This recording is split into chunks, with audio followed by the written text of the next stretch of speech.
Selamlar arkadaşlar. 2026'nın en çok merak edilen ve ses getiren modellerinden biri olan Renault Clio 6 ile birlikteyiz arkadaşlar. Bursa'da üretilen 6. nesil Clio Şubat 2026 itibariyle yollara çıkmıştı. Tasarımı tamamen yenilenen ve hibrit seçenekleriyle öne çıkan model Türkiye'nin en çok satanları listesinde yine zirvede yer alıyor. Arkadaşlar OpenReLink 10.1 multimedya sistemi var bu araçlarda. Bu ekran teknolojisi daha önce sadece Austral ve Megane E-Tech gibi üst segment modellerde vardı. Clio'ya gelmiş olması iç mekanın tamamen dijitalleştiğini gösteriyor. Ayrıca elektronik park freni ve auto hold. Önceki nesil Clio'ların giriş ve orta paketlerinde en çok eleştirilen eksiklikti. Artık standartlar arasına girmiş görünüyor. TCE 115 EDC motor. 1.0 litrelik motorun gücü 115 beygire çıkarılmış. Bu da performansın bir tık daha iyileştirildiğini gösteriyor arkadaşlar.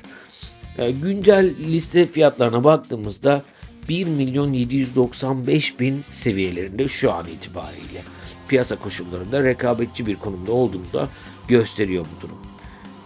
Arkadaşlar özellikle yerli üretim olması, küçük sınıfta B segmentinde 10.1 inçlik dev ekran deneyimine yine sahip olması eski nesil sahiplerini bu fiyata geçip geçmeye değip değmeyeceğini düşündürüyor açıkçası.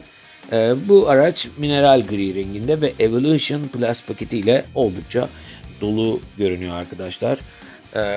Şimdi Clio 6 Evolution Plus şu an Türkiye'de B hatchback segmentinin en dengeli fiyat performans seçeneklerinden biri olarak görülüyor.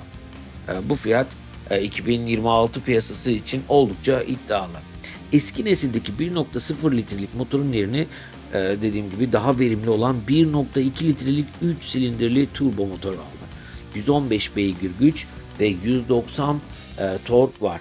6 ileri EDC çift kavramalı otomatik şanzımana sahip. Bu vitesin artık direksiyon koluna taşınmış olması orta konsolda devasa bir boş alan ve modern bir hava yaratıyor arkadaşlar. Karma tüketiminde yakıt olarak 5.1 litrelik 100 kilometrede bir veri veriyor arkadaşlar. Bu da hibrit olmayan bir benzinli araç için oldukça etkileyici. Arkadaşlar kanalımda pek çok videolar var yeni araçlarla ilgili, takip edip abone olursanız sevinirim. Kendinize iyi bakın, hoşçakalın.